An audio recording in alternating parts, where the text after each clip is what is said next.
I also have been told that there were at least there were more than 2 of your direct employees and 1 indirect, that there were as many as 9 in the TCF center. I don't know that that's necessarily a problem, but that's the information that I have in front of me. I'm not going to give any names in the interest of, all the issues that you described earlier. I certainly would prefer that people remain protected and not threatened. But I would be interested in having that information if there's any mistake, and then what their roles were in the process, right? What were their responsibilities while they were there? We know that backups were created by Tina Peters, who's a county clerk in Mesa County, Colorado. And we started getting information across the country of Dominion reps going in under the guise of this trusted build maintenance, and they were wiping records.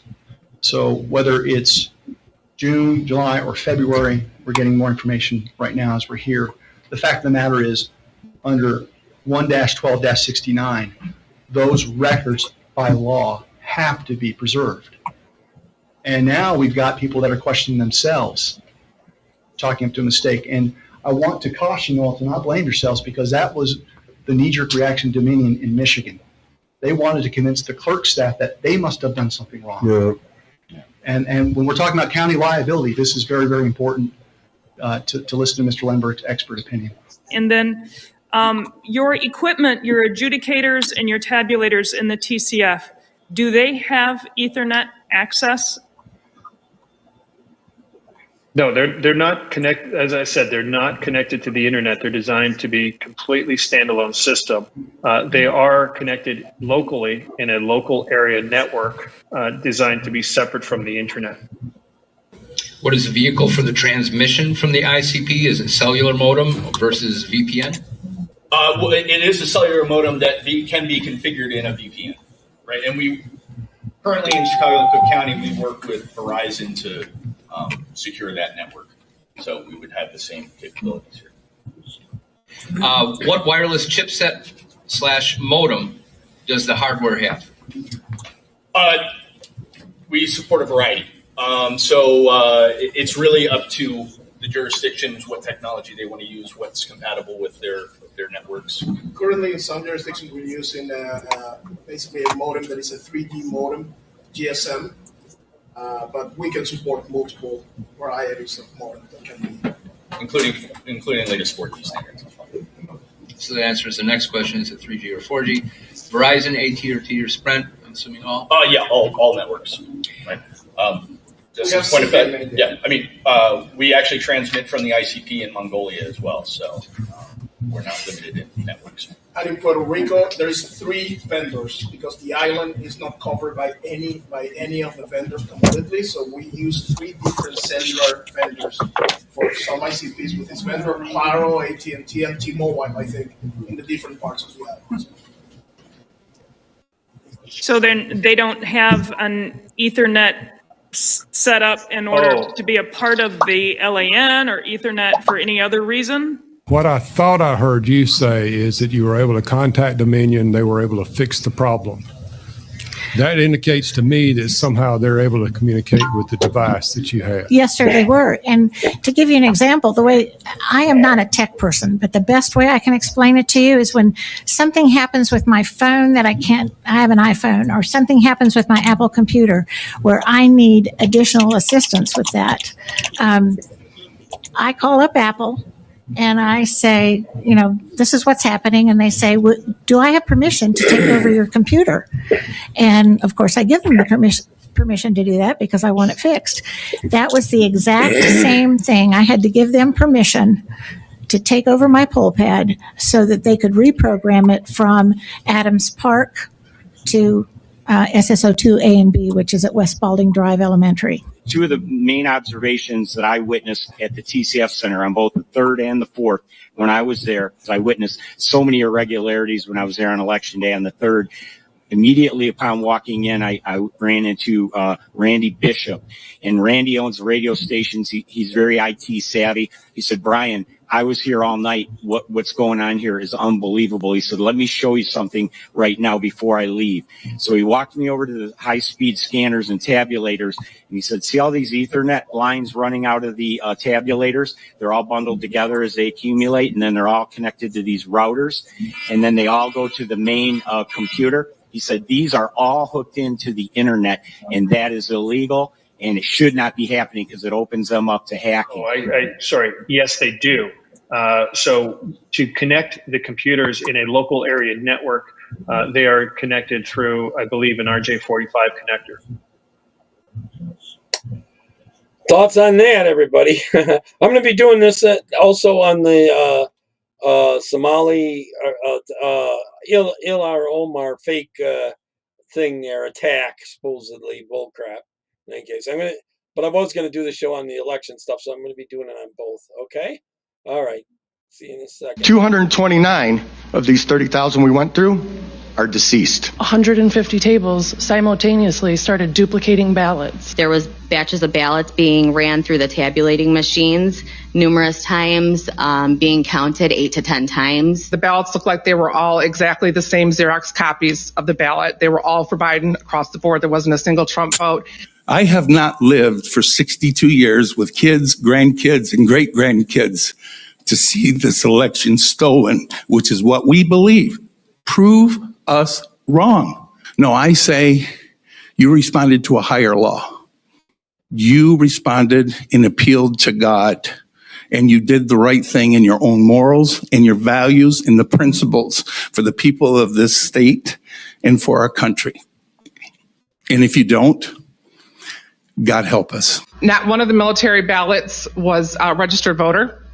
And the ballots looked like they were all exactly the same Xerox copies of the ballot. They were all for Biden across the board. There wasn't a single Trump vote, and none of the voters were registered. They had to manually enter the names and addresses and a birth date of 1/1/2020, which would override the system and allow them to enter non-registered voters, of which I saw several that day. Throughout the day, that's how they would override voters that were neither in the electronic poll book or the supplemental updated poll book. Thank you. We, as a poll challenger, are supposed to verify the name, address on the ballot to the electronic poll book.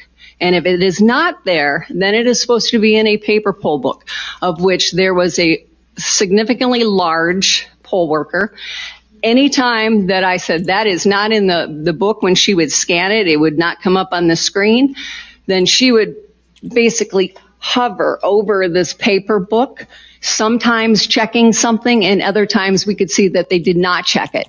And then they proceeded to manually enter these into the electronic poll book, where then they would come up on the screen. Many of these papers were not absentee ballot, the yellow envelope, the standard ballot. Some of them were on printed paper. Some of them were in white envelopes. Some of them had multiple papers attached to them. So then they would manually enter them into the electronic book. And I wrote down as many as I could see as quickly as they were entering them. So yesterday, my husband and I attempted to verify these addresses. Out of the 8 or 9 addresses here, we were only able to verify that there was one voter that actually lived at this address.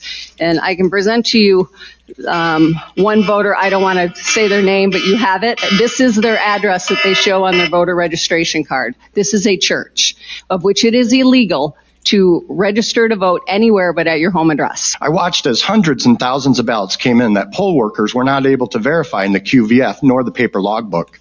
Yet, that ballot was removed from the secrecy sleeve, bunched together with other verified ballots, counted and ran through the high-speed tabulators. I was able to challenge only 2 of these ballots and get them entered into the electronic record. I attempted to challenge more, but the poll workers simply refused, verbally attacked me, and had others do the same. Since then, I volunteered with Guard the Vote. Over the last 3 weeks, Guard the Vote had over 1,000 volunteers painstakingly go through 30,000 of the 172,000 absentee votes in the city of Detroit and found the following results, which I've brought with me here. 229 of these 30,000 we went through are deceased. We have proof of this. Senator Lucido, you were asking for proof. 2,660 of them, invalid addresses described by vacant lots and burnt down houses. If these percentages carry through, this means that of the 172,000 AV votes in the city of Detroit, 1,300 of them could be deceased. We're investigating it. Another 15,000 could have fraudulent addresses described as living on vacant lots or burnt down houses. I can say that overall, 8.9% of the 30,000 absentee ballots that we've gone through and investigated just in the city of Detroit were unqualified fraudulent ballots that should have been spoiled. Throughout my training, I was told that the poll workers should not even have pens or pencils at the table. Shortly into the whole process, 150 tables simultaneously started duplicating ballots. Ballots were being duplicated en masse by 3 Democrat poll workers at a time. I also witnessed a August 4th primary ballot come in, to which they decided they would go ahead and duplicate it to a general election ballot.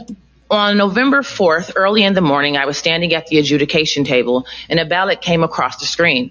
The ballot had a straight party ticket vote for both the Democrat and the Republican. The poll worker then said, "I think I'm going to give it to the Democrats. That is illegal. The vote should have been tossed out." That same poll worker, a ballot came across the adjudication screen where this voter had voted for Joe Biden and the Green Party presidential candidate, and she gave the vote to Joe Biden. Mr. Baxter was speaking to the entire community at TCF, and I found it interesting when he asked for a show of hands of how many Republican poll workers there were. From my quick peruse of the view of the room, I saw no hands go up. As the ballots came up, they were rubber banded together in groups of 50 for a total group of 200 that were put through the machines. The ballots that went through the tabulating machine were 196. On the laptop, it showed 204 ballots that were counted, but on the tabulator, only 196 went through. So I asked the workers about that, and they said they didn't know why that happened, that they had to put some of them through twice, but they didn't know why, and that I would have to speak to a supervisor. Every military ballot that was logged into the system had a birth date of January 1st, 1900. When I got down there on the morning of the 4th, I ran into Randy Bishop. He said, "Brian, I was here all night. What's going on here is unbelievable." He said, "Let me show you something right now before I leave." So he walked me over to the high-speed scanners and tabulators, and he said, "See all these Ethernet lines running out of the tabulators?" He said, "These are all hooked into the internet, and that is illegal, and it should not be happening because it opens them up to hacking." I'm very familiar with the internet, Ethernet cables, routers, and modems. Every single tabulator in that long table was connected to a computer. That computer was connected to the internet via Ethernet cables. We tracked it down. Long extensions of Ethernet cables was piled up to hide what we got down on our knees and found, which was a high-speed commercial router. We saw it with our own eyes. Many people can verify this. Patrick Kobach went to Christopher Thomas and a Mr. Nathan and a Mr. Baxter, election officials in Detroit. We asked them, as I was witnessing the conversation, are those connected to the internet? No. You have to trust us. I'm willing to take a lie detector test. I know Mr. Kobach will, and many others that you've heard from today. My question to you, will Chris Thomas, Mr. Nathan, and Mr. Baxter do the same? We want a full forensic audit in Wayne, Macomb, Oakland, Kent County, and Antrim County before you guys can certify this election, because it has not been truly certified based on the fraudulent activities that took place in this state. And before you vote, I wish somebody would reach out to leadership and tell them to please stop saying we haven't seen any evidence to overturn the election yet. We have, please do not send any electors to the Electoral College on December 14th until those full forensic accountings are done in Wayne, Macomb, Oakland, Kent, and Antrim counties. Thank you. Thank you, Mr. Bishop. Show us the facts. We want to see the ballots. We want to see the poll books. We want to see the cables, the tabulators. We want to see it all. And if you prove to us, Mr. Biden, with all due respect, we'll accept you as our president. We will accept you as our senators and our state representatives to heal this state and to heal this country. I have not lived for 62 years with kids, grandkids, and great-grandkids to see this election stolen, which is what we believe. Prove us wrong. There's laws on the books. I understand the election law. You're going to be held accountable that if you don't send electors or you send the Republican electors, you broke the law. No, I say you responded to a higher law. You responded and appealed to God, and you did the right thing in your own morals and your values and the principles for the people of this state and for our country. And if you don't, God help us. I was at a table which had a full stack of this file which said not in EPB/S, which is poll book or system. They were scanning and manually entering them, and the signatures on those sleeves were exactly alike, like a bar graph. And then they were sequential ballot numbers. They started from 2232, and sequence was something that threw me off. I'm like, how does that happen? It was from Goddard Street in Wayne County. Garden Street, okay. Yeah, and they all had sequential ballot numbers, and they were being manually fed into the system. There was a group of people who were like agitators who were trying to get GOP people in trouble. And from my skin color, everybody assumes that I'm a Democrat. And one of the ladies was thinking that let's get these MFs out.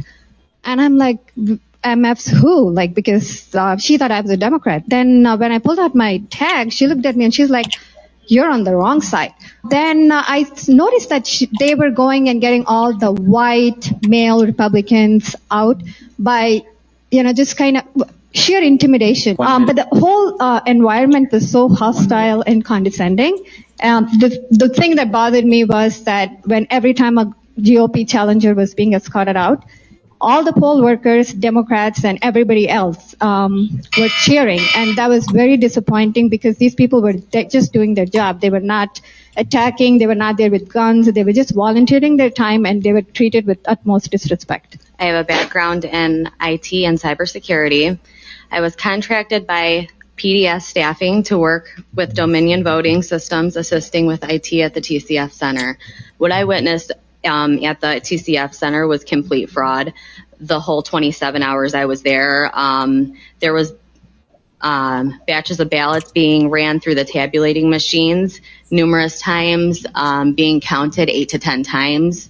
I watched this with my own eyes. There was not a single ballot the whole night, the whole 27 hours I was there that I saw that was for Donald Trump. Not one, not a single ballot. Nick and Samuel, that are permanent employees of Dominion. Nick is a part owner. So Samuel was missing for about 3 hours. When he returned, I said, where were you? He said, I was at the warehouse. I said, where's this warehouse? And I said, is it an Amazon warehouse? I don't know. What kind of warehouse is it, right?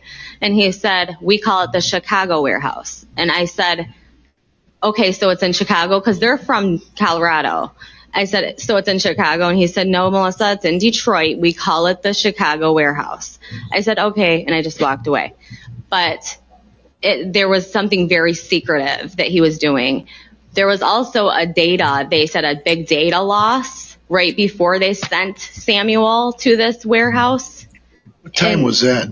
I believe it was around 2 or 3. Is that on the 3rd or the 4th? The 3rd. So I'm trying to figure out the whole line of everything here. So you were trained to work with the equipment and the tabulators themselves? Correct. And they were going to send you to the Department of Elections? Initially, that is where I was scheduled. Tabulators at the Department of Elections? That's the main question here, huh? Because I was trained on the tabulation and adjudication process, and how many people just came up before me stating that they saw people walking in and out of that Department of Elections with ballots.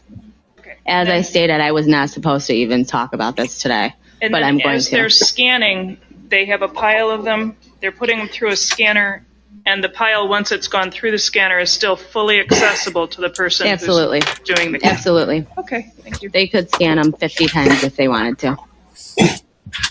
I saw the van come in at 4:30 full of ballots. On the afternoon of the November 4th, I observed a Penske truck that was parked outside the Department of Elections that appeared to be guarded by two men in a city of Detroit pickup parked behind it. They told me that the truck was empty, but when we returned about 4 hours later after dark around 9:30, the two men were still behind the Penske truck. Later at around 10 p.m., I returned and saw the truck leaving the DOE and followed it to the TCF Center, where it disappeared inside the rear service entrance. I then encountered a SWAT team blocking my entrance to the county board, and informed the sergeant that if the truck I described was delivering ballots to be counted this late after the close of polls, 26 hours later, that it would be a crime. He said he would not search the truck that night, but would report the incident to DPD. I do not know the result of that investigation or if one took place. I was there at approximately 3 to 3:30 a.m., and I saw the huge dump of ballots that were delivered to the counting hall. I noticed that the City of Detroit Clerk's office there was their emblem on the white van that showed up with the ballots. Janice Winfrey's name was on there, and a number presumably for Janice Winfrey's office. On Wednesday, November 4th, I learned that tens of thousands of ballots had arrived at TCF Center from Wayne County, which was after the election deadline of 8 p.m. on Tuesday, November 3rd. Surprised and concerned that so many ballots appeared after the election deadline, I felt compelled to drive to TCF Center to volunteer as a nonpartisan election challenger. I witnessed ballot after ballot being counted for unlisted voters. Unlisted voters are ballots not registered in either the electronic nor the supplemental paper-based absentee voter poll book. The unlisted voters had no dates of birth, in contrast to the registered voters. The poll workers continually, and they were being instructed to do so, I don't blame them for this, but they continually entered the default birth date of January 1st, 1900 into the computer system to process these votes. Since working at the TCF Center, I have read where some leaders of the Michigan legislature indicate that they have not been made aware of any information that would change the outcome of the election. I wish that were the case. Tens of thousands of ballots arriving after the election deadline provide a minimum of tens of thousands of reasons to investigate and audit these ballots. We'd been advised of a very large ballot drop, approximately in the vicinity of 4 a.m.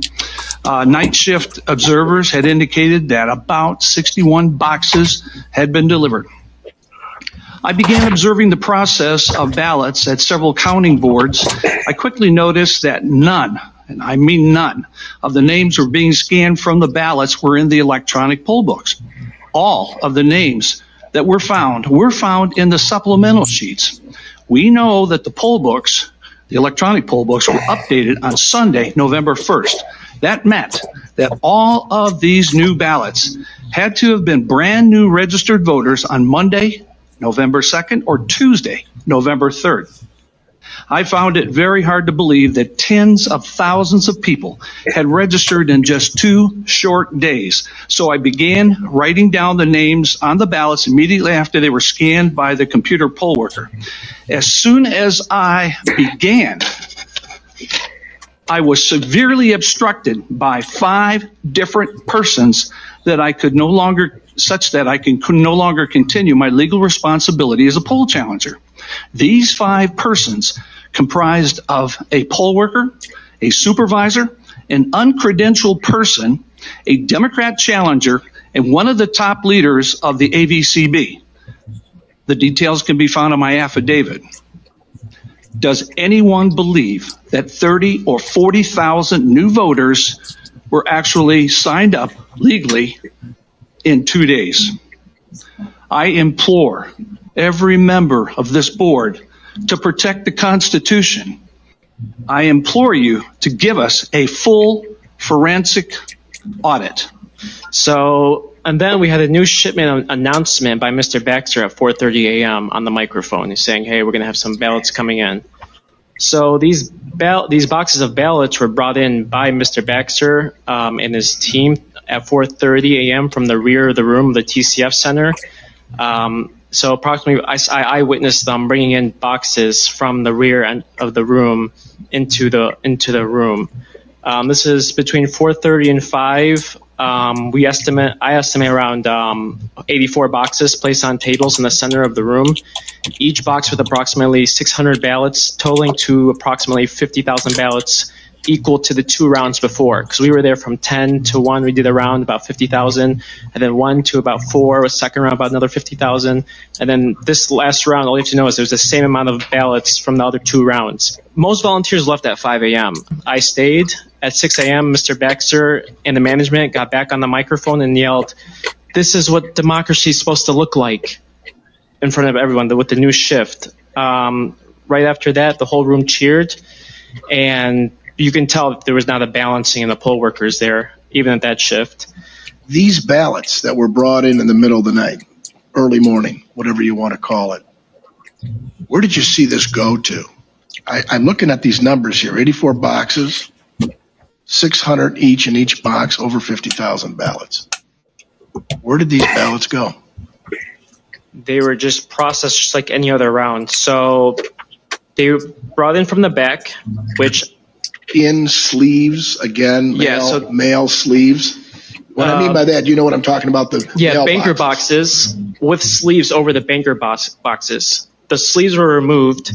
They opened up the lids and they placed them on about 10-foot tables. Yep. There's about 7 of them, and they placed about maybe like a dozen boxes per table, 10-foot tables, banker boxes pulled, with the width so they can place them out, and the ballots are facing towards you, and they were double stacked, filled to the top. Each bundle is about 50 ballots. So maybe like 150, 300 stacked on top, each box. Did they, after they put them on these 10-foot tables, were workers taking the ballots and then putting them into the machine? Yeah, so that's when Mr. Baxter said, this is what democracy is supposed to look like. Then they came in and took the ballots. The employees took the ballots and took them back to their processing tables, and everyone just did it at once. And most of the Republican workers were gone at that time. 50,000 roughly, right? It was the same exact amount as the 10 p.m. to 1 a.m. round and the 1 a.m. round to 4 a.m. round. Okay. Yeah. Yeah. Did you see anything else after that period of time? Did you stay on? You stayed on till in the morning hours? I stayed in until I was kicked out. I was not. They said, you can leave the room for a snack. I left the room for a snack, and immediately they closed it down. What time was that? Around 2 p.m. Okay. So you were there 4 o'clock in the morning all the way? Yeah, the whole shift. Yeah. Yeah.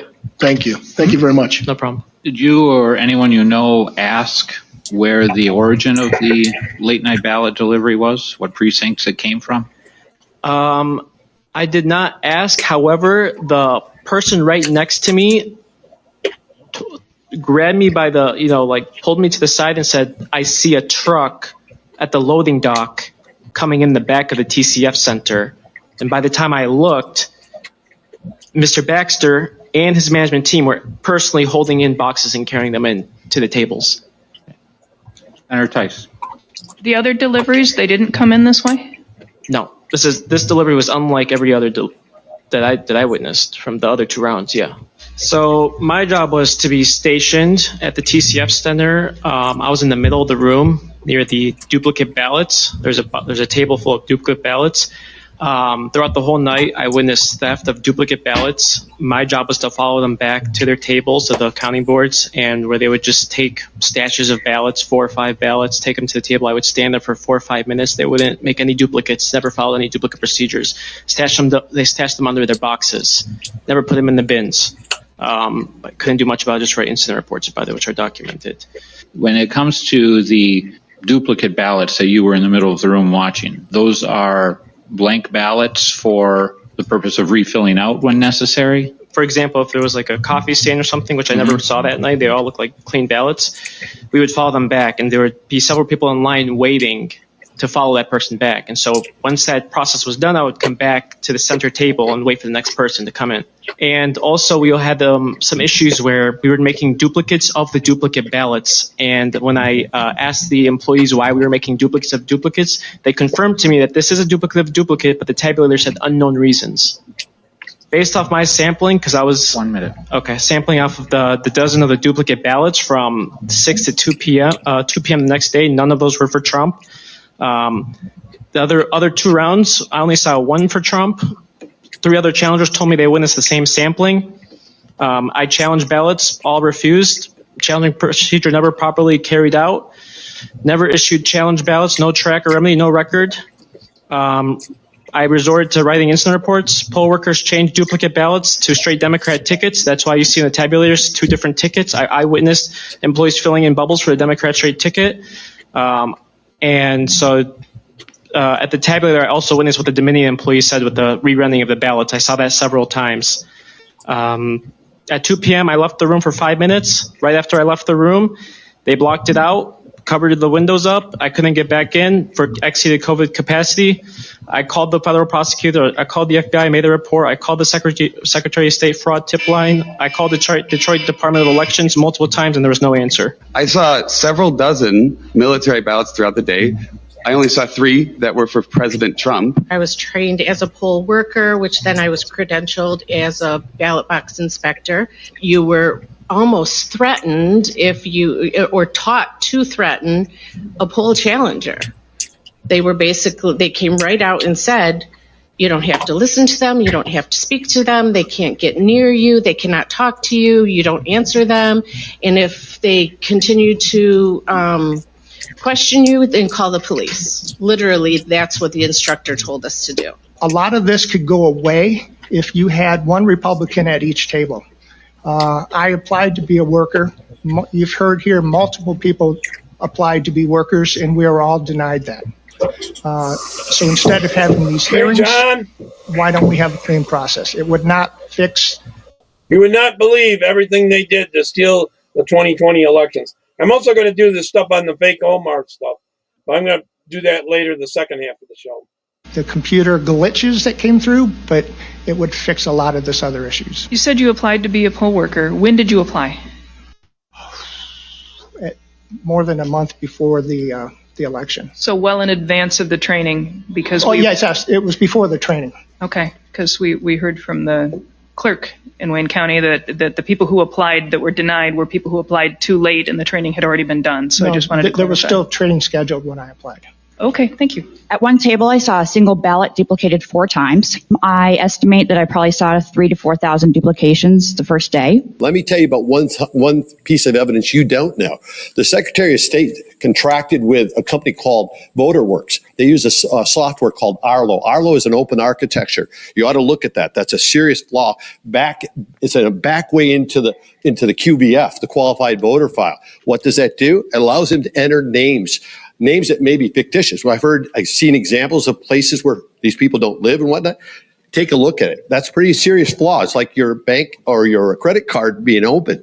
No one's looking at that. How did we find it? We found it by preparing for the Board of Canvassers last week. I happened to discover it by looking at the audit file. The risk, the state calls it a risk limiting audit pilot system. It's a joke. I want to tell you that. It's a joke. How do I know that? I'm an auditor. I'm a systems auditor, not a computer systems auditor, a quality systems auditor where we can tear things apart and understand what the documentation is, what you use as a standard. When you talk about an audit, what are you auditing to? What standard are you auditing to? On their website, and I didn't tell you this because we're out of time, it's an item 3, it states, add voter information for voter request. They're given a procedure, okay, just so you know that. It states, add voter information for voters requesting ballots. This can be done manually and does not require a voter registration system integration. In other words, it can bypass the verification steps. Who would ever approve an open system like that? It's a major flaw. And that's Arlo? Pardon me? That part is Arlo? That's right off. That's in VoterWorks. That's what they. That's a claim to fame. Pull it up and look at it. It's like I almost died when I found it. Thank you. So I'm not your normal Yeah, you know they tend to kick me off if I go against the election deniability stuff. They tend to. Person, and in terms of protester or otherwise. They'll call it false information or some bullcrap. I'm a former vice president of quality in aerospace. And when I hear numbers bannered around, I got to tell you, if I accepted those numbers as even though they're improvement on aerospace, on aircraft, you would be dying. The planes would be dropping out of the sky. It's deplorable to hear things like what the numbers were in 2016 and what they are in 2020. So when I hear this, so I'm going to go into my speech. I'm sorry, but it really does. I just can't believe that we talk about this. We expect that with all the fraud going on in this state, that you would do your duty and elect the electors as described in the U.S. Constitution and rule this election null and void. Be a leader, not a wuss. Void the vote, elect electors. Thank you. I took not one but two poll worker trainings for the city of Detroit, one for ballot inspector on October 14th and one for electronic poll book inspector on October 15th. And in both of those trainings, it was emphasized to the students in the classroom that the social distancing requirements could be used to impede poll challengers. In fact, both trainings emphasized that if poll workers got angry about it, we should call the police on them as a first resort. In fact, at the second training, we had a trainee, as they were explaining the social distancing rule, they said they have to wear a mask, they have to stay 6 feet back, and that's important because they can come behind your table. But if they don't have 6 feet behind your table, they can't come back there. So a trainee asks, so if they're 6 feet back, they can't actually see. And the trainer says, exactly, not unless they've got really good vision or they brought their binoculars. They told you, you're saying at the training, that they specifically stated that it was intentional to make it difficult for challengers? Yeah, they actually had a laugh about it. They said, and again, I'm quoting from the recording, which you can listen yourself, but they asked, so if they're 60 feet back, they can't actually see. The trainer interrupts, exactly. Not unless they got really good vision or they brought their binoculars. At least another important point that I think you might have some questions about, which is how it is that so many of the poll workers were not real Republicans. Well, at both of the poll worker trainings I attended, they had made the point of announcing that the electronic poll book inspectors included many teenagers. And in fact, at the EPI training I took on October 15th, a clear majority of people in the room were in fact teenagers.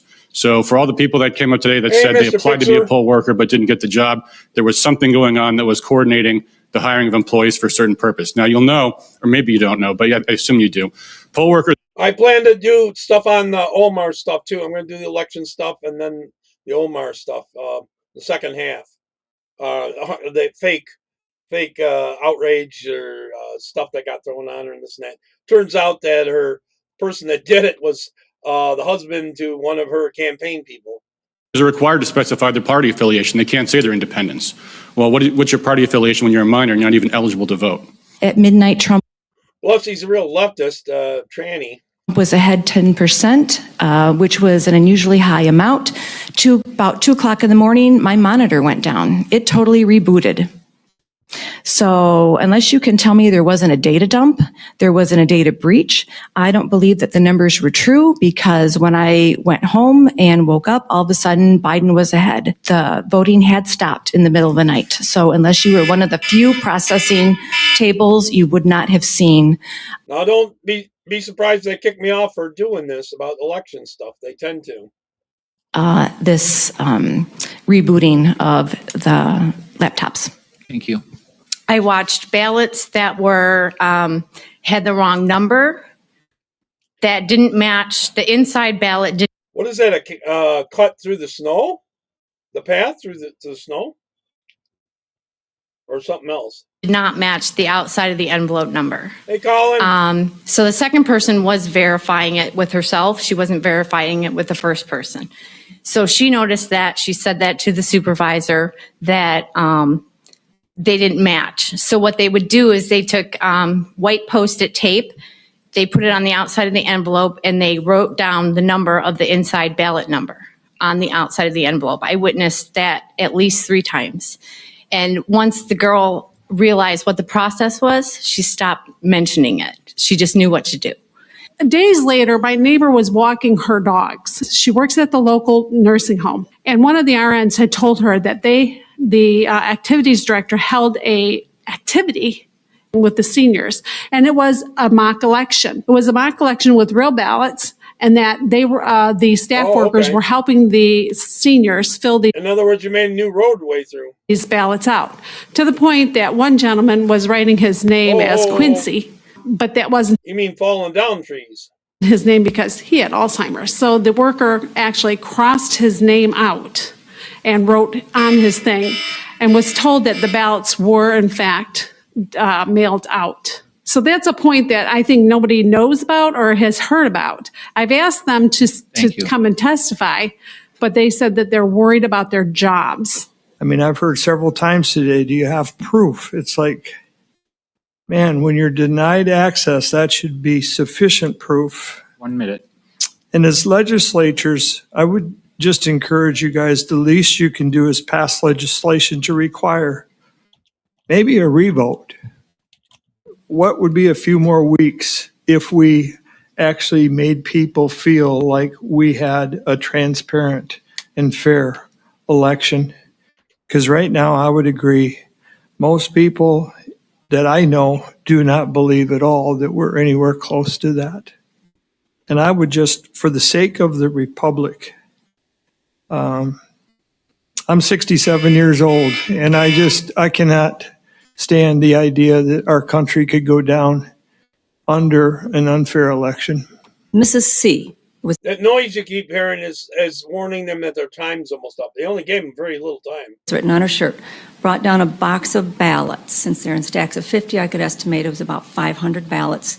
Gave this box of ballots to 3 ladies sitting at a table. One of the ladies, the far left one, tried to get our attention.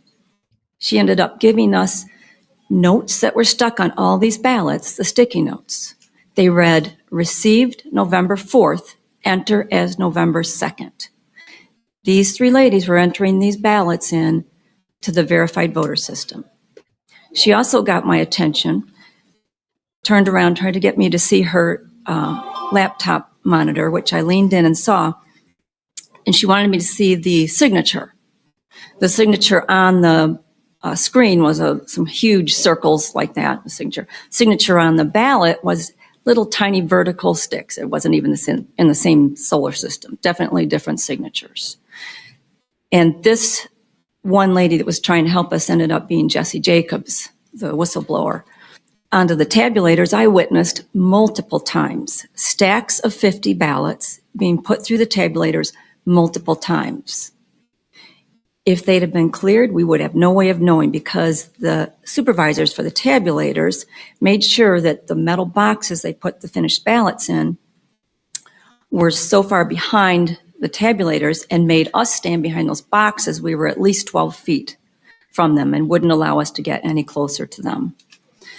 About signing in and signing out, they had us sign in, not out, and said that we had plenty of us in there. Wednesday night, there were 10 of us in the room. I mean, us as Republican poll challengers, sorry. Yet, when I left, there were still people in the lobby that were being barred from coming in. Still only 10 Republican poll challengers in the room. I witnessed the military ballots being duplicated. I just thought it was strange that only Biden's name was selected, no down ballot. And I watched multiples. I don't know how many I watched, and not one of them was for Trump. I thought that was really strange, especially being military. You must know in your heart that this election was fraudulent. There's no question of it if you really are sensible. Watch it, they don't kick me off. We all pray that you do the right thing. Pay attention to Article 2, Section 1, Clause 2, and name the electors for Donald Trump.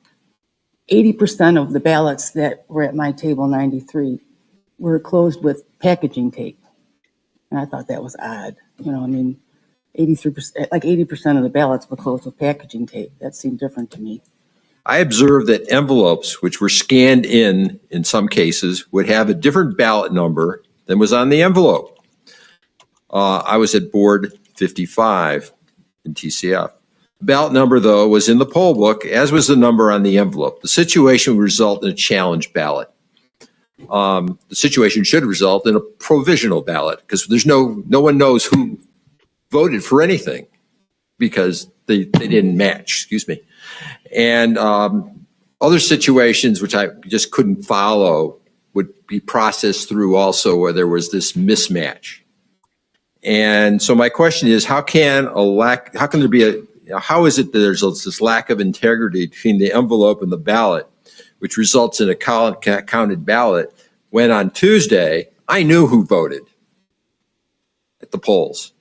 This absentee ballot process is a total disaster in terms of accountability, opportunity for fraud, etc. And good people can want to do good things and bad people can want to do bad things. And I think we've seen a lot of problems here because the voter and the ballot don't go together. And that's my comment. Thank you very much for listening.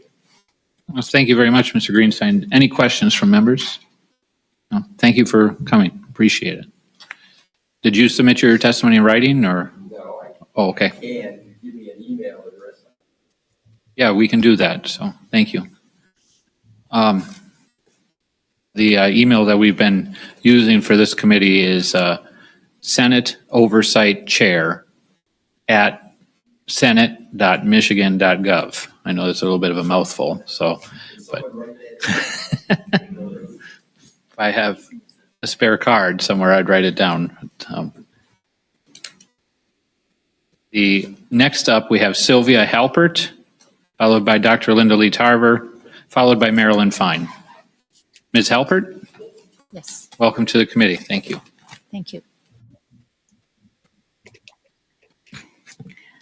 I am a registered voter in Oakland County, and I volunteered at the TCF Center in Detroit. Our family immigrated from Canada. I love this country. And what I saw down in the TCF Center made me very sad and disappointed. There seemed to be a concerted effort to let us know that we were not welcome, very unfriendly, and at times hostile.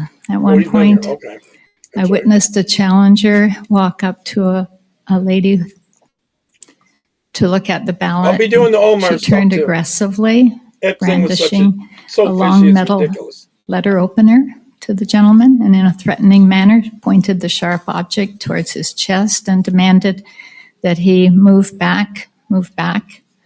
He backed up and she took a step forward towards him, still pointing the sharp object at his chest and repeating back up. She said it at least 4 times. Another time I was standing more than 6 feet away from a counting board table when a man forcefully demanded, "Get back, COVID, COVID, get back." It was impossible for us to see what he and anyone else was doing at the table. And clearly that was his goal. Several of us challengers watched quietly for over a long, long time for the military ballots. At one point, several police officers came in and stood between us and the ballots, a little over to the side, but a man came up and said we were to disperse. I said we were being respectful and standing more than 6 feet away. He said it has nothing to do with COVID. You are interfering with the process. Yeah, it We is were a lot of standing trees. quietly doing nothing, but we spread out in the aisles like good little sheep. You got your You couldn't exercise see, for today. of course, from there. No need to I go to watched the gym. workers take hours sorting military ballots into containers labeled with corresponding precinct numbers. In all our time there, I never saw those ballots being taken and processed. It was a long, long lag time. And during that time, the people at the counting board sat idly doing nothing. And I was wondering, why are they taking so long to get these to the table so they can be processed? And it occurred to me, maybe they were wanting us to leave. So after a long wait, about 4:30 or so, it was starting to get dark. We left the building. That night at about 10:30, I received a call from a gentleman whose number I had gotten while I was there. He said, "Are you still in the building?" And I said, "No, I'm getting ready to go to bed." And he said, "Well, we've been following a truck and it just entered the TCF building. Can you watch for it?" And I said, "Well, I'll call somebody And I did, and got one of the ladies who testified today and to look for it. When we came out, cardboard was being put up on the windows so that, to block the view from the group outside who wanted to come in and were refused admittance. When we exited the building, another large crowd was out front of the building complaining they were not allowed in and had been there for hours, some of them up on the roof, and there had been a man up there keeping them out. And we talked to some. I'm sorry, ma'am, I didn't give you a 1-minute warning, so please go ahead and wrap up your comments. We just talked to a couple of the newspapers and TV news and went on home. But that's only a small portion of what happened. They don't get very long. Do you have other written for us? Thank you. Not today, but I will send it to you. Can you tell me that same address again that you told? It's Senate Oversight Chair at senate.michigan.gov. Thank you very much. Any questions? No, thank you very much for taking the time to be here. Thank you. Next, I have Dr. Linda Lee Tarver, followed by Marilyn Fine, followed by Michael Haynes. You know, there's not one person that can defend what they did during the election. Not one. This is Michigan. The same thing happened in Georgia and several other states. Hi, Dr. Hi, Tarver. thank you, Welcome to the Senators. committee. Thank you. Thank you so much. My name is Linda Lee Tarver. I'm a Michigan voter, former Michigan Civil Rights Commissioner, a retired state employee, and a Republican activist. I'm a public servant under 5 secretaries of state, including Richard Austin, Candace Miller, Terry Lynn Land, Ruth Johnson, and I was delighted to retire under the current Secretary of State. I have been under 7 years under Secretary of State Ruth Johnson. In that role, I was the Community Affairs Director and Election Integrity Liaison. I assisted in preparing cases for referral to Attorney General Bill Schuette to prosecute for voter fraud. Ballot harvesting in Detroit, Flint, and Pontiac has been going on for decades. It's a misdemeanor to give your ballot to anyone not allowed by law to receive it, and it's a felony to take that ballot. People have been prosecuted in Michigan over the years as a result. Ballot stuffing, ballot curing, and complete fraud in the issuance, handling, and processing of ballots has not been addressed, and no election after 2020 should be considered fair unless we get this right this year. The complete hate, disdain, and apathy for Republican poll challengers is but one way of how elections are stolen in Michigan.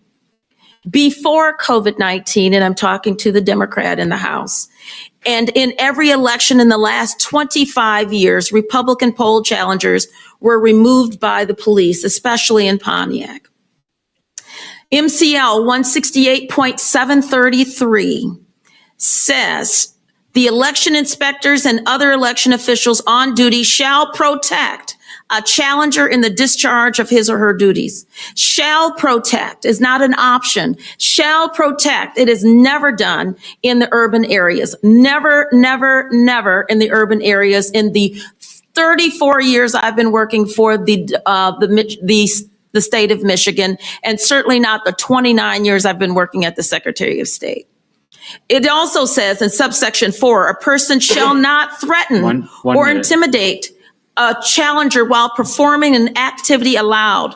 You shall not threaten or intimidate. It is a misdemeanor for what they have done, these inspectors, to continue to intimidate and throw out Republican poll challengers. It has been going on too long. 71% of Detroit precincts, our largest city, cannot be recounted.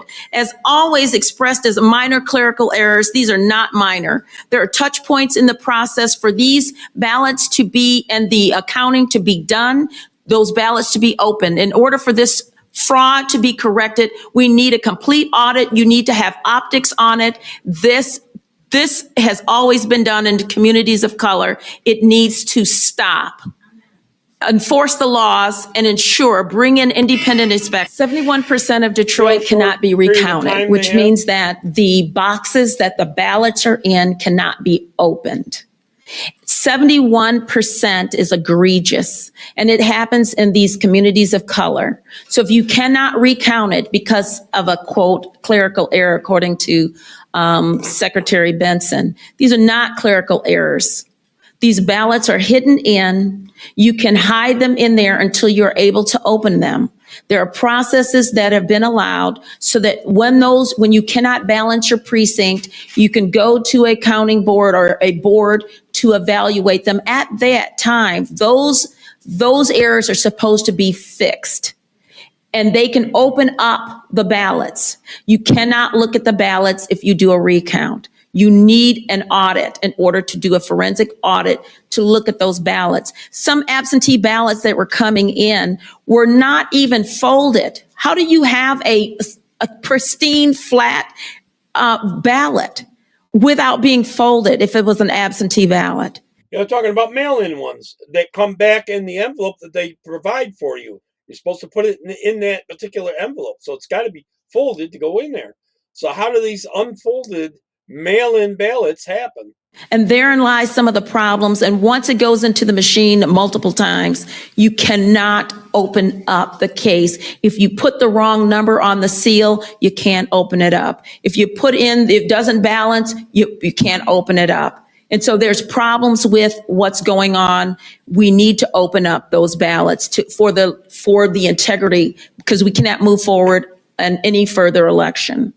The precinct inspectors or the precinct captain who is supposed to be trained are supposed to contact the clerk's office if there's any problem with balancing. You're supposed to know and have your hand on how many provisional ballots, how many spoiled ballots, where are the missing ballots, what's going on. You're supposed to take care of it at the precinct level and then close your precinct. But if some reason you're not able to, there's a counting board where you take your ballots to turn them in to say, I testify that I did this and I've got my paperwork, I've got my poll books, I've got the notes written down in the poll books or in our electronic poll books.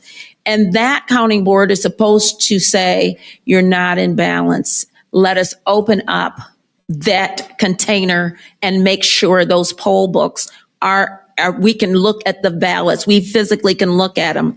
But in these urban areas, they're lazy and they're not taking this, the civic right very seriously, or their duties very seriously. They take an oath when they do as a precinct inspector. They are not taking it seriously and have not for years. And the apathy toward the official duties here has become egregious, because once they decide not to balance that precinct, then it goes through and you have the hot mess that you had, where you have these canvassers, board of canvassers, 4 people that is supposed to amend that hot mess. Flint has never been able to balance. Never been able to balance. And there's touch points across where they have the ability to open that up, to do a quote, honest open of the ballot itself, the container itself. If you're not able to open that container up, which after it leaves the counting board, you're not able to do it unless you get a court order or an audit. And no one has been brave enough to do it. 71% of Detroit cannot be recounted. And when we did a recount before, we saw some of the most egregious things when we looked through and did recounts before in Detroit. There's some things in there that should never have been in there. We have seen people walk into the clerk's office in Detroit with a stack of 75 ballots. Janice Winfrey is standing next to me. Was it Tampon Tim's tampons? And this guy is not related to all of these people. He's not a postal worker, nor does he work for the clerk's office. These are ballot harvesting has been going on. Inez Brown in Flint has been, the clerk of City of Flint has been complaining about it. These are not clerical errors. These are what's been allowed. And when you have drop boxes for all of these urban areas to make it convenient, you do not have the ability to check the drop box that I'm putting in 50 ballots. If you don't compare the signatures, you toss the signature out. You don't compare the signatures, you're supposed to. It's in the law. We are not following the law, and we are not following it in every election. And the larger the jurisdiction, which are people of color, people who look like me, the more fraud that can be inserted into stealing an election. And that is a problem, and we need to stop it. The issue that you mentioned that I just want to highlight for the committee, because I really agree with you on this, is that, when you have a situation where there's a discrepancy at that precinct, those precincts should be recountable. And we need to find a way to make that so. And I think that what you're going to find here in Lansing is that there are a whole lot of Democrats who are going to agree with that. We want these ballots to be looked at. We want elections to be run in a safe and secure manner. But the problem is that this legislature has been controlled by Republicans since the 80s. The state Senate has been controlled by the Republicans since the 80s. And so my question to you is, after the 2016 election, when we saw the problems that we saw that you just hinted at, when we had agreement apparently between a lot of folks about the fact that these precincts should be recountable, why did we see no changes in the law to address any of these issues while we had a Republican governor, a Republican House, and a Republican Senate? So I'd be happy to answer that question. That's a very simple one. We have sufficient laws on the books. So my brothers and sisters in the Republican GOP has done their due diligence to pass laws, make laws. The enforceability of the laws, however, because in Grand Traverse County, we're not having this problem. In certain counties that Van Buren County, we're not having this hot mess problems that we have in Pontiac and in Flint and in Detroit. We don't have that. So if you want Republicans to pass more laws, why don't the Democrats in their cities enforce the doggone election laws so that that we can have fair and just elections? Because I just gave you the law. It's a felony for me to give my friend, next door neighbor, my ballot. It's a misdemeanor for me to give it to them, and it's a felony for them to turn it in. A felony. It is not enforced. And we have situations in the inner cities and these Democrat-controlled areas, because that's what we're talking about. Democrat-controlled areas cannot seem to balance their elections. And because they have been habitual violators of the inability to balance their election because of either ignorance, apathy, lack of leadership, or lack of caring about their election integrity, because if you add more laws to the books, you still have people who will not follow the law. And if you don't enforce the law, if you don't bring in Republicans to say, I am going to be a poll worker, if you need 5 Republicans in the building, make sure 5 workers are. Contact the Michigan Republican Party, ask them for 5 people or 25 people or 200 people to work it. And then when the challengers come in, you protect them. You don't put them out. You don't call the police on them. You're supposed to protect them according to the law. If you follow the law in the urban Democratic controlled areas, then we would not be here today. I certainly wouldn't be here. But in 25 years that I've been monitoring elections, working with the Secretary of State, the last 8 doing election integrity, it's been a hot mess in the same Democrat-controlled areas. We don't need any more laws. We need to enforce the laws, and we need to open up the doggone ballot boxes. You think that the ballots come out and then all of a sudden it's given in and locked up in a box. It is not. Once it leaves the precinct, it goes to a counting board. They have the full authority to open up that ballot box because it's not balancing. If the seal is broken, if this is broken, they can reseal it at the counting board. There is a law with the counting board, and it's lazy in the inner cities of color, of people who look like me are not doing their job. And it needs to be done so that we can count 100% of the precincts instead of 29%. If you try to enforce it in the urban areas, you'll be considered a racist. You'll be considered disenfranchising the voters. You're just trying to check on us. Oh, paying people to do that. Old black folks from Detroit need to have our whatever 71%. If you can't count it, you can't count it. And this Secretary of State will call it small clerical errors. And that is the mantra and talking points that should not be done. This is not a small clerical error. If there is fraud in those 71%, they need to be opened. Open the boxes. And that's going to be the new mantra, hashtag open the boxes. 71% not being able to be counted, which means? 71% not being able to be recounted. Which means, do we ever get the opportunity to find out what hell happened? You will never know what is actually in that box, in the ballot box. You're not able to determine if those who are, those ballots are even duplicated. If you see people sending in 3 or 4 times, you don't know. Those things can be balanced. But we are not, we have an apathy or just a corrupt, either apathy or a corrupt system. And for some reason, we have no appetite with this governor. If we don't change election laws, don't think they won't do it again. Secretary of State or the Attorney General to do anything about it at this point. This is too egregious and too much fraud that it should have been already investigated.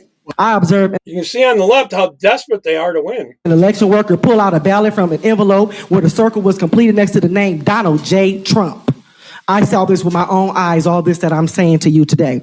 I could see this because the marking was at the very top left corner of the ballot. Instead of processing the ballot, I saw the election worker push the ballot back in the envelope and put it in there in a black container on top of the table. I witnessed a meeting between election workers, team leads, where they gathered together and spoke at meetings that was in the left far hand side of the wall. The meeting ended in cheers. Woo! They were just super excited.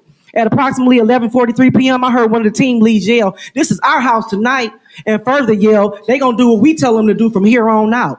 I took that as they're saying, this is the Democrats' house tonight, and the Republicans, independent, or whoever is going to do what we say tonight. And might I add, I was a U.S. Taxpayer Party of Michigan candidate at that time, sir.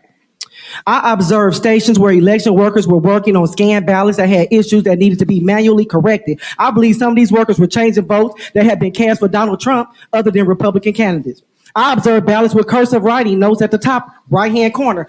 I observed a lot of them. Let's say a count, maybe about 100 of them or more. I also observed these ballots did not have ballot codes on them. The one, you tear at the top, no ballot code numbers. At approximately 4:03 a.m., a poll worker announced 50 boxes of ballots coming in. Election workers loudly cheered, woo! Why? Did they know that they were for Biden? Was it a Biden dump?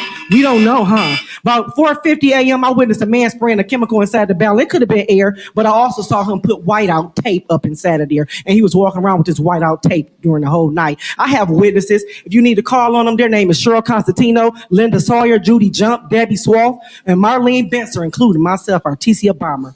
I can't get all into this because I probably got a few more seconds, but let me tell you, it was. I had her on my channel before. Couple times. Voter fraud at its finest, pure and calculated fraud. And I wouldn't be surprised if people up here was involved. But this young man right here, Senator McDaniel, Donald, I got to give you kudos. I see you're interested in this. And Senator Thies, I have to give you kudos because I see you're really paying attention. I wish Senator Lucido was here because I say he's paying attention. And now I think you will pay attention. And I plead the blood of Jesus over this fraud, and that everybody that was part of it and know about it will be convicted, and they soul and they spirit, they won't sleep. They won't eat until they come right. Thank you, Jesus. Amen. Thank you.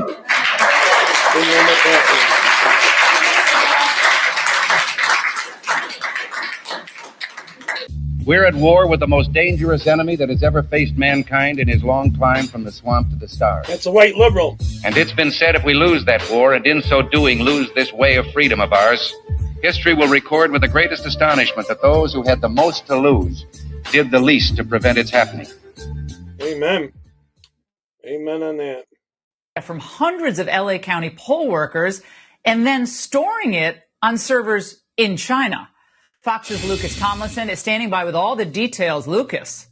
That's right, Laura. The founder and CEO of that Michigan software company was arrested on suspicion of stealing data on Los Angeles County poll workers.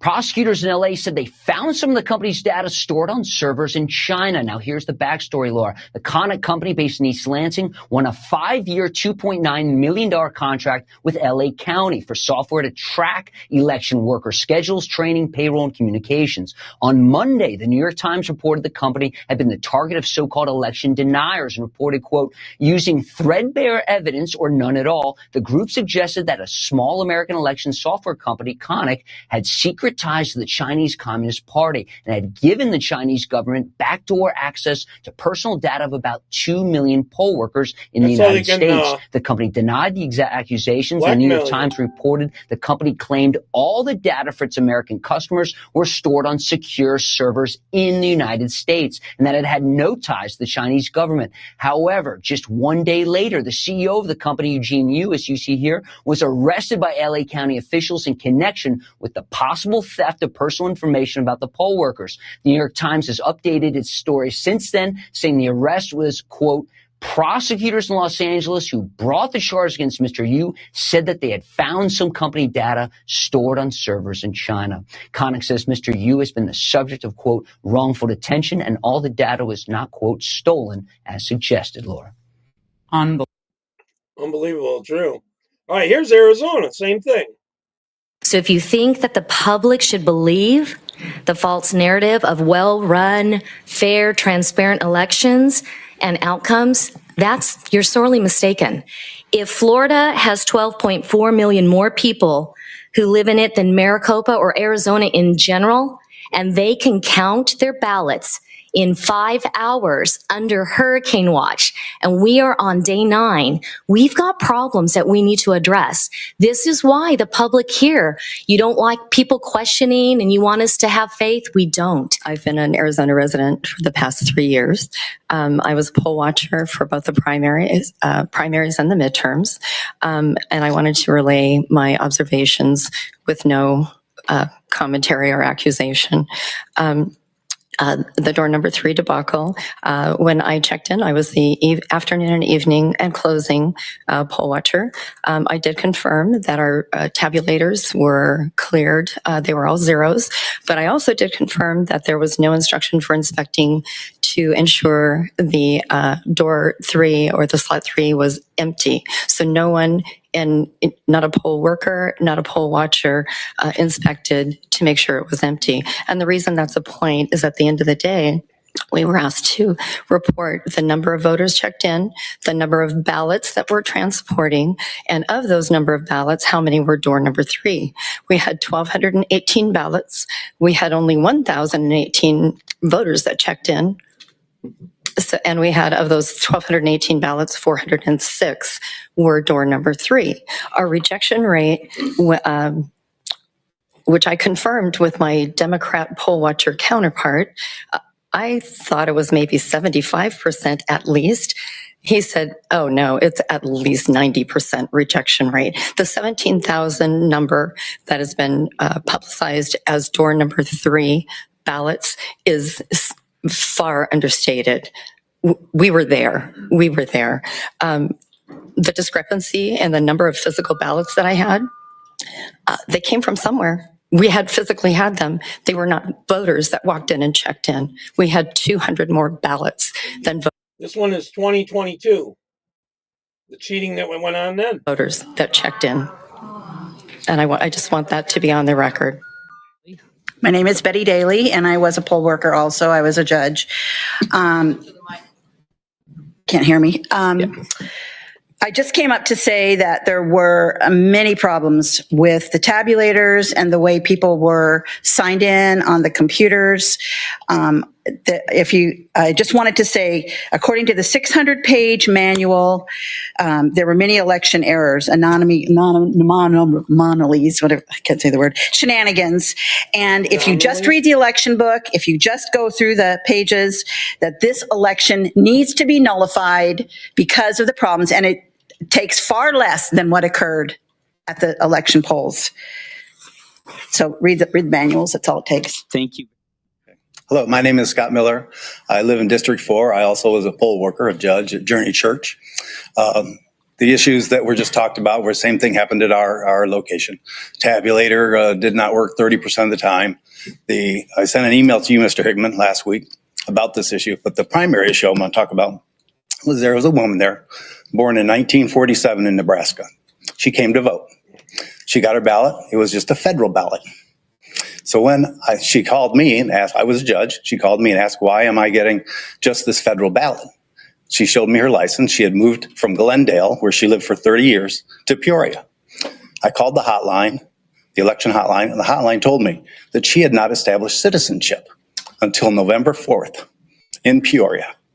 Born in 1947 in Nebraska, lived 30 years in Glendale.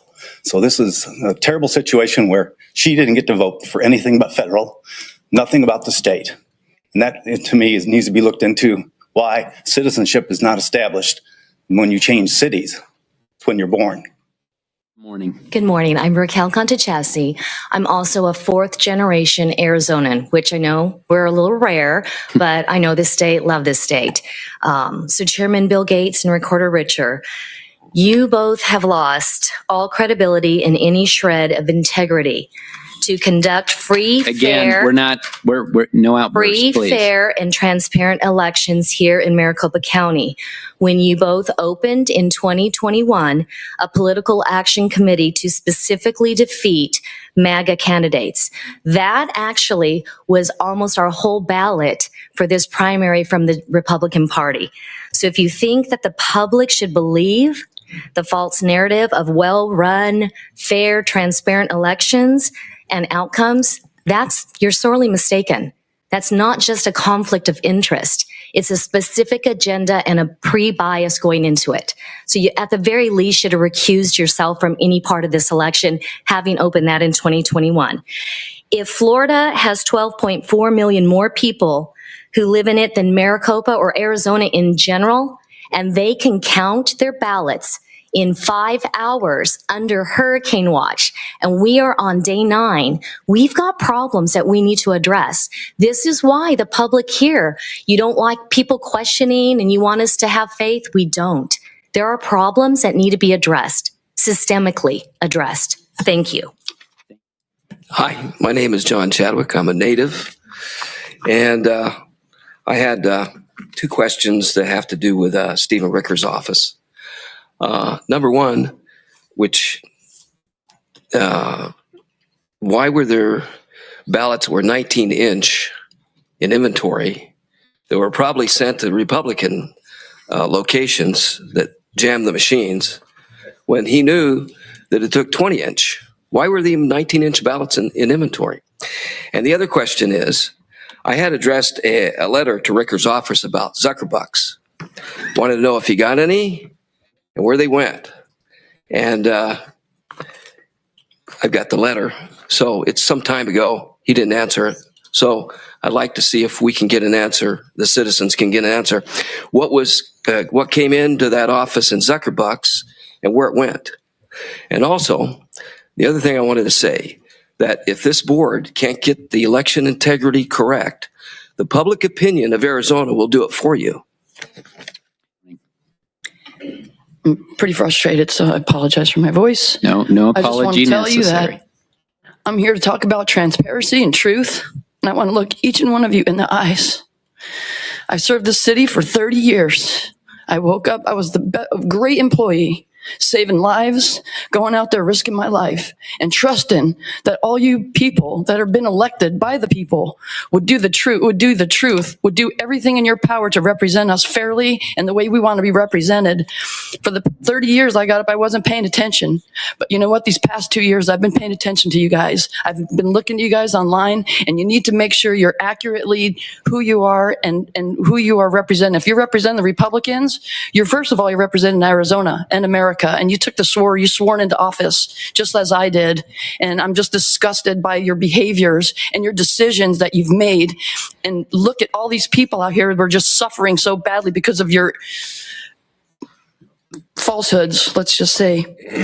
These past 2 years, Controlled opposition. been more involved. I've worked the last election in the primary. I've sacrificed 2 of my years since I've been retired. Anyway, I've been focusing on just protecting these people from Arizona and standing up for my people. Anyway, I've worked the 12 days as a marshal in the primaries, and on election day, I worked as a marshal, and I can tell you that 80% of those people that came to vote their time voted Republican and voted for America First candidates because they want to protect this country and this state. And to say that the results are the way they are, I would just please, I beg of you, please, think about what you're doing. Please represent all of us in honesty and integrity and make sure all these people's votes count. They came out on election day to vote and took their time out and to be shut down.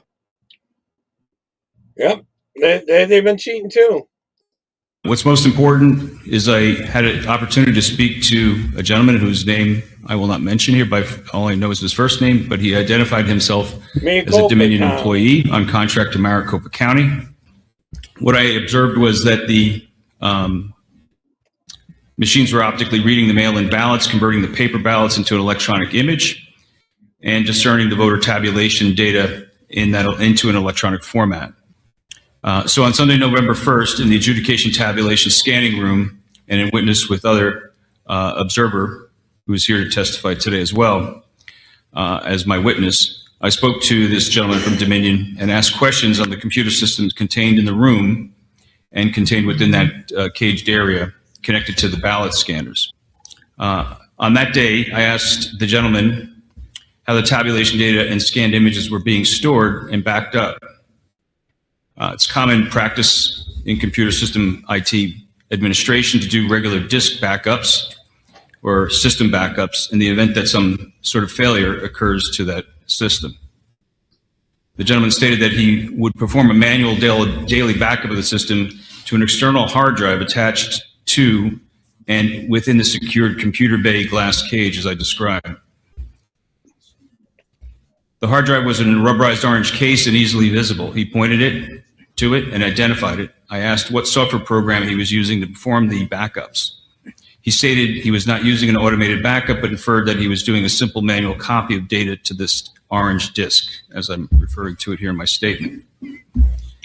Then he said he took and made a second copy of that backup, of that orange backup, and then he reached over to his cubicle area and demonstrated a new box of hard drives that were contained in there, and he was saying that he was making a second copy of that data onto one of those fresh hard drives. That then led me to ask him a common question, which was, is there a chain of custody, and where does that drive go? He was a little bit vague in his answer, but he said that there was not a chain of custody, and that the copy that he was making daily of the master backup was being taken off-site to another facility, and he was unclear to me how it was, but when I asked him if it was getting serialized or in any way secured, he could not confirm that and basically said there was no chain of custody. I found that alarming. Yeah, I would too. There we go, a little more on this. Could a hacker actually change your vote? Federal officials are adamant that that would be nearly impossible. But is that correct? Senior correspondent Eric Shaw They lie to us. They've been lying all Can a along. machine be hacked? I have demonstrated how to hack the ABC Advantage voting machines that we use in New Jersey. He is the bane of election officials because Princeton University professor Andrew Appel says a touchscreen voting machine, the type used in about 10 states, can be tampered with. I unlock the back door. In 2008, he demonstrated how as part of an election lawsuit against New Jersey officials. While he notes there has been no documented case of a machine actually being hacked this way in a U.S. election, he says it could happen by simply swapping the machine's computer chip for his own. And I'll just have to replace this one ROM chip with a fraudulent computer program. He was able to change the votes The machine counted. Program them figured out how to make a slightly different computer program that just before the close of the polls, it shifts some votes around from one candidate to another. And I wrote that computer program onto a memory chip like this. And now to hack a voting machine, you have to get 7 minutes alone with it with a screwdriver. Our experience here in this office, we all concur that we have not seen one documented case in machine being compromised. John Brzezowski, the deputy superintendent of elections in Hudson County, New Jersey, insists in real life it cannot be done. He points to multiple redundant safeguards that protect machines. They are locked in secure areas under camera surveillance, and broken security tape on vital parts would show any violation. I don't know how you could possibly do that to 500 machines and get the secrecy and the time to do so. I don't believe that's possible. But the professor insists it is. The good news is it's not something you can easily do from Russia. But the bad news? But the bad news is that it really is possible to do locally. Well, the voting machine company Dominion told us the demonstration is not a realistic assessment, not a credible test, they say, because it was not an actual election. But Professor Appel says he's exposed to weakness, and it shows we should vote on machines with paper ballots for proof. That's just showing you how to. Here's the chip. It costs $4. Brett? Yeah, probably even cheaper for them, to tell you the truth. Speaking of that, stolen elections really have great consequences. And a video you took in Georgia in 2020 is making the rounds. I remember watching this on the White House North Lawn just days after the 2020 election, maybe the next day, and thinking, what on earth is going on here? And I was so glad there was someone on the ground documenting this. Boy, this video sure set off a firestorm, and it's making the rounds again, I think, because there's so much focus on Georgia again right now. But Heather, just as we're revisiting this, tell our audience what was going on in this footage here that you captured and people are very interested in again. Yeah, so that was in Floyd County, Georgia, up in Rome, which was Marjorie Taylor Greene's district.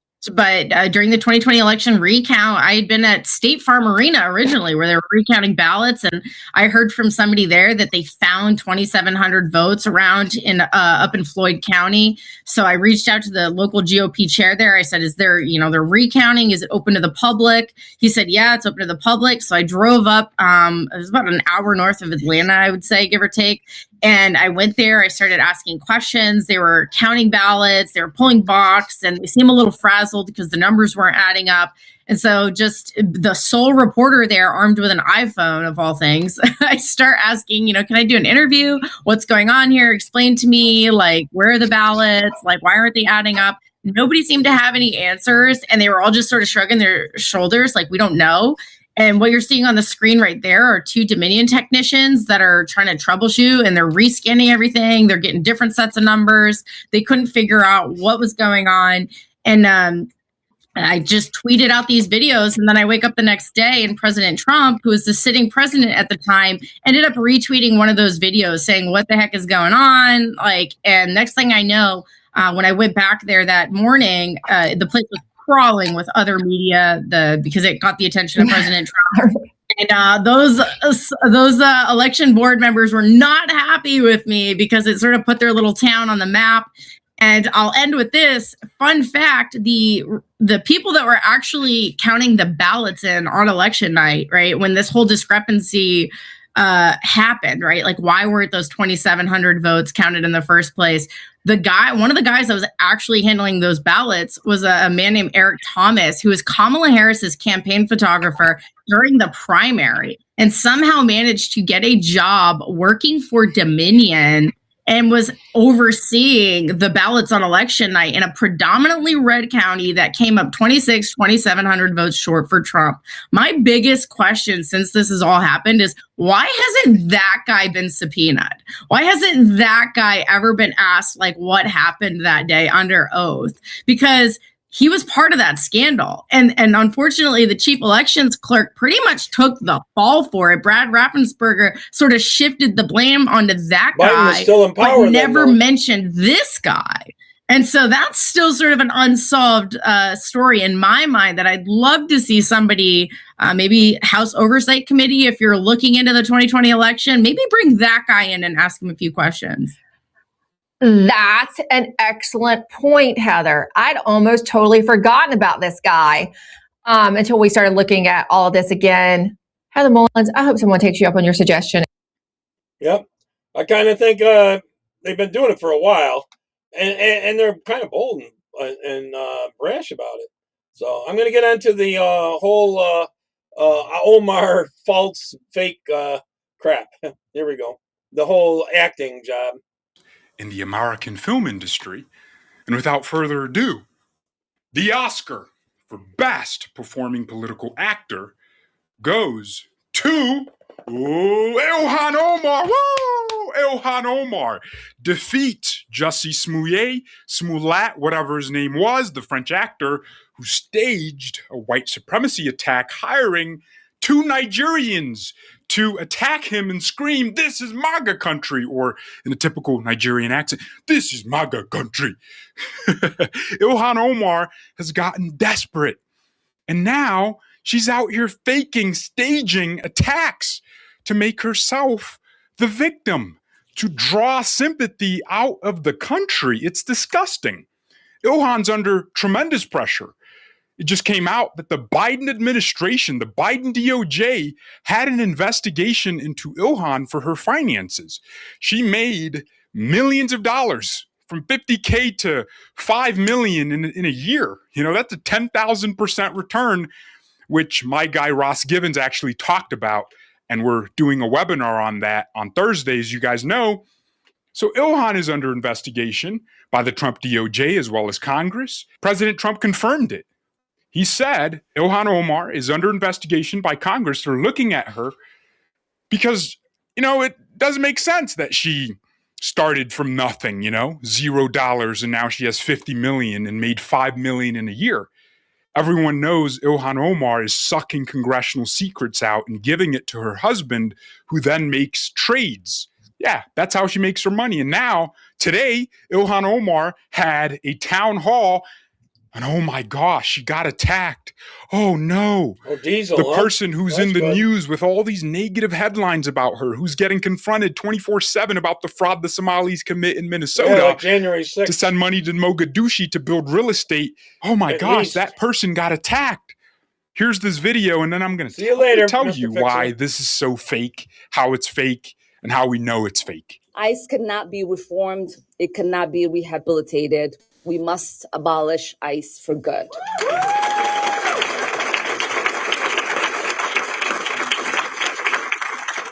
And DHS Secretary Kristi Noem must resign. Okay, so she calls for Kristi Noem to resign. Someone say she gives a little nod when it's time for him to come up there. And then this guy gets up as soon as she says that and sprays her with some unknown substance. I'm going to play this all the way through, and then we're going to break it down. Wasn't too worried about it.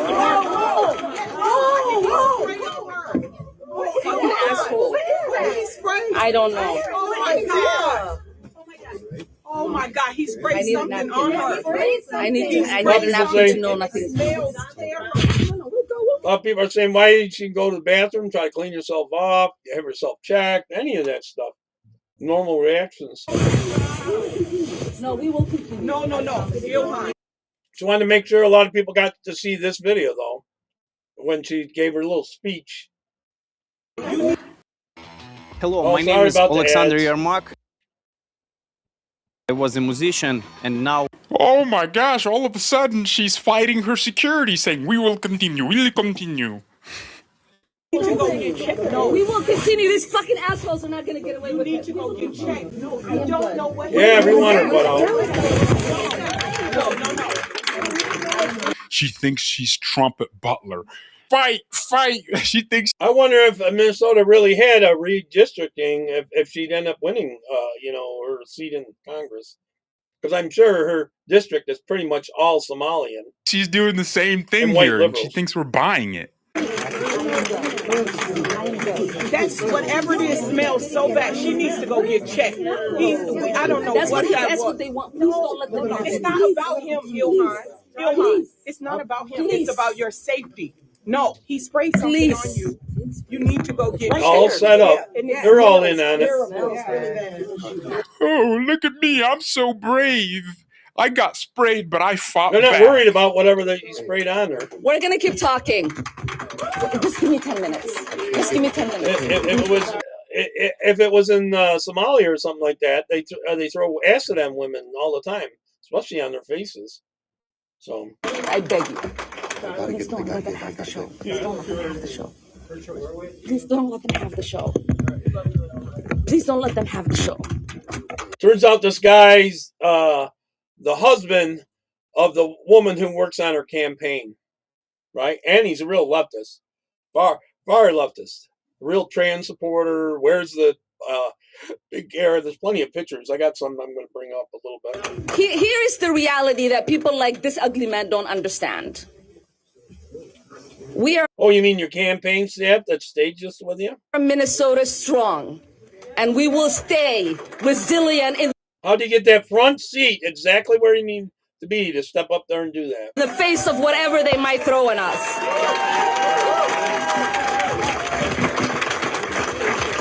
I guarantee you leftists are donating her tons of money again for her campaign. Everybody settle down. I'm going to finish my remarks. It is important for me to continue. Oh, and that outrage statement, she read out of that paper like it was planned. To lead my Democratic colleagues in demanding part of the her speech, resignation. Ladies and gentlemen, you cannot make this up. Bad acting She thinks job. we're dumb. You know, just as she's talking about Kristi Noem, this white supremacist who sitting right there, just perfect so spot. happened to have a seat right in front of her, gets up and sprays her with some weird skunk. Oh my gosh. And then instead of like cowering like most women, Ilhan stands And he heads up to over this to where the security bully, guard is. and she Backs up runs right after toward him to fight, to confront him. And then her security pummels him on the ground before he's able to run. They react in mere seconds as though they're Secret Service. They And then just instead tackle of him. stopping, They're Ilhan playing football. Omar stops her security instead and tells them, no, I'm not going anywhere. I'm not going to the hospital to get checked. I could have just gotten sprayed with some, intoxicating poison, but I shall continue. She fights her own security. She says, no, I have to keep going, while the people around her say, Ilhan, you're so strong. Oh my gosh, Ilhan, take care of yourself. But she Even fights he's not everyone buying around it. her after fighting this attacker. And then she goes back on the mic and finishes it off by just continuing her speech, not even addressing what just happened in any meaningful way. Oh my gosh, ladies and gentlemen, what a brave Amazon warrior. Wonder Woman from DC Universe is absolutely jealous. Yeah, everyone buys that. Oh my gosh. They think we're dumb. And CNN already has a picture, because the reporters were already just prepared to get a picture, perfect angle of him looking. Come on, really? We're supposed to believe any of this is real? They already had cameras in his face within 5 seconds. Yeah, it's almost like everyone knew exactly what was about to happen. It's almost like Hey, pause, this was pause that and entirely I'll bring planned. them up. Let me bring those up. I got a couple pictures of them. Let's see here. I'm in the wrong tab. Let me drag this over there. Look at this. Blue hair with his wife. I don't know who that is behind him. Another leftist. That's at the thing. This is him with look at his wife. That's a leftist. I think it was one of his kids or something like that. Right here. I don't know. This guy's a real leftist. Let me bring another one up. There's worse, actually. I think there's one of them in a dress, actually. I don't know if I have it here. Let's close that one and drag this other one over here. Yep. That's him with her. The guy that supposedly sprayed her. The one showing cash. She's pointing to it. Probably Somalia cash. Wonder how much you got paid for this one. Huh? They know damn well that it'd be out in no time. Absolutely. Out in no time. Here's a close-up of this part. It looks like almost the same room. And another time. Whoop, I meant to enlarge that. Whoop, a little too much. It looks like the same room where they're in to do this speech. And another time. Put this one up. Safe from staging an attack on myself, so I can pretend to be tough and try to distract from the fraud investigation, plus raise a lot of money. I'm currently under. Let's see if I got any more. I got the Walls one. Let's see if this will let me go through these. Yeah, that was staged. No doubt about it. Let's see if I got any more right here. More on Walls. Oh, won't let me go back. Well, I don't know. All right, I'll go back to the video. Then this guy gets smacked, to the ground, has cameras all over him, and CNN already has an article queued. If you can hear people talking but can't understand Sorry them, about the ads. I'm your cochlea, and it's my job to... And they say, what do they say? He used a syringe to spray an unknown substance toward her and was immediately arrested by Minneapolis police. Forensic scientists processed the scene. So they were already there, guys, or they got there like instantly, though it's still unclear what the substance was or whether it actually hit her, which we saw, it hit her. Omar was reportedly uninjured. Wow. So this guy staged an attack. Well, no, not staged. He definitely, truthfully went, attacked Ilhan, and then, she just kept speaking, didn't get injured. They told her to go get checked, and she was like, no, I'm a brave, powerful woman. I will not get checked, subvert myself to doctors who will tell me what's wrong with me, what I just got hit with. I have kids at home, but who cares? I need to finish this speech. Yeah, I believe that. Ladies and gentlemen, if you believe what just happened, just like they're telling you, I don't know, you might be special education or something. Yeah. Because none of that was real. That was fake. And of course, the internet is saying, oh, Ilhan, we condemn this. Yeah, if that's real, I condemn it. That should never happen in the United States. She should just be deported. Not that. But everyone knows that's not real. None of that is organic. This is not how things go. You don't get sprayed on by a guy sitting right in front of you, and then you just you go try to fight him. You run after your attacker. Who the heck taught her that line of, oh my gosh, low IQ? This is it. Genome must resign or face impeachment. So, right on schedule. Kristi Good luck on that must one. resign or face impeachment. Oh, get sprayed with skunk or whatever, and then run after the attacker. Free, let them have the midterm. They're going to impeach pretty much all of Trump's cabinet, everyone they can. Then everyone around you is like, oh my gosh, Ilhan. They're not running like he might have a pew-pew, like he might have a firearm. They're just sitting around, waiting for it to be cleared up. The reporters are packing their cameras, not to run because there's an ongoing attack, but to take pictures. Yeah, we believe this. We absolutely believe this. We're all dumb. What are the comments saying? Someone said the water wasn't holy enough. Free that man. Assuming the perpetrator was arrested, investigate to see if he did this on his own or if Ilhan hired him to do it. She's a fraud. And she probably staged it. Okay, so I'm not the only one that thinks this was staged. Okay, we have some reasonable people probably got in this done country for $1,000, $2,000 who are not going like to be deceived by this garbage. That, to me, was absolutely staged. Nobody can convince me otherwise, okay? Is staged. I know about staging than anyone else does, okay? Let me know in the comments, guys. Do you believe that nonsense? Because I don't. Thank you all very much for watching. God bless and goodbye. I got the worst state to live in right. Yeah, New York. All right, I'll bring up a couple other clips I got on this. Abolishment of the agency. ICE cannot be reformed. It cannot be rehabilitated. We must abolish ICE for good.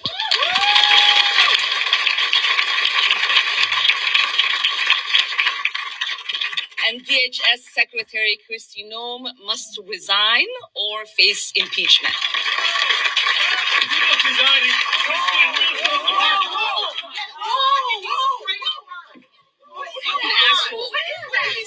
I don't know.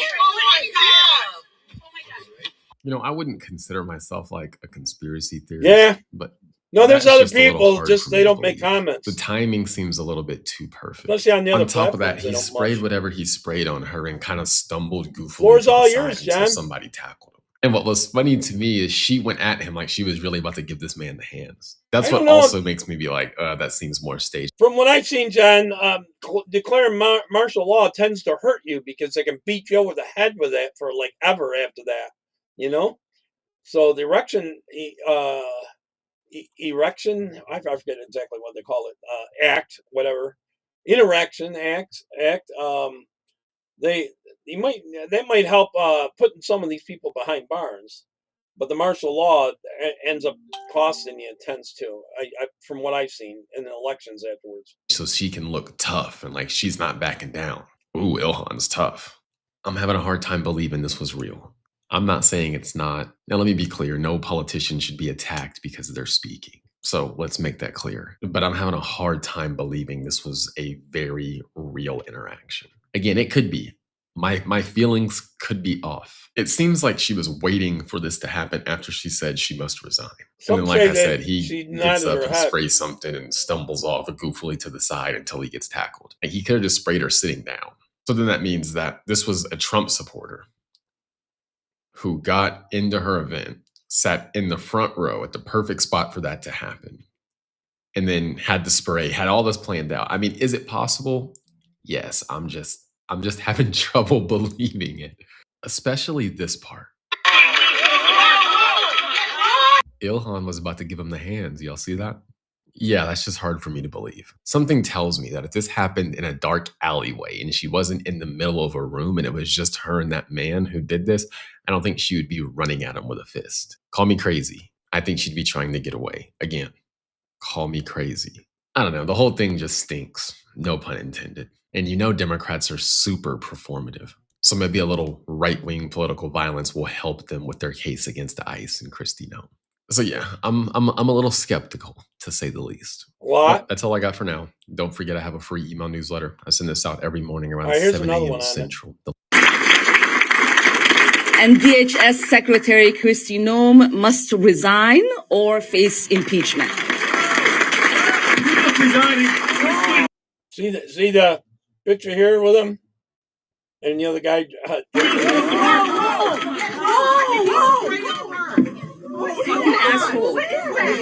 I don't know. Oh my God, he sprayed something on her. I need a napkin to know nothing. I guess this clip is from another time he was at one of her speeches. No, we will continue. No. Ilhan, you need to go get checked. No, we will continue. These fucking assholes are not going to get away with it. Yeah, she likes to swear for Somalian. I don't know. This one's a funny. Well. What is it? Did you find something? As a matter of fact, I did, Ilhan. What did you find? I found your brain. Oh, I was wondering what that was. Where is it? It's in your intestines. Oh, no. Yeah, and it looks like it's been down there for quite a long time. Can you get it out? Unfortunately, no. Your brain has now fused with your intestines, and I've got no choice but to diagnose you with shit for brains. Oh, I've got shit for brains? Yeah, and unfortunately, that diaper you've been wearing on your head, yes, that was only hiding your condition. Oh, my brother is going to be so upset. Is it curable? No, I'm sorry. There's no cure for shit for brains. So will I ever be normal again? Sure. I mean, people have lived long lives with shit for brains. Really? Yeah, I mean, look at you. I mean, 43 years of shit for brains, and look at you. A little more humor. Here we go. When I first met this guy, the pirate from movie Captain Phillips, you know, the one that says, "Look at me, I'm the captain now."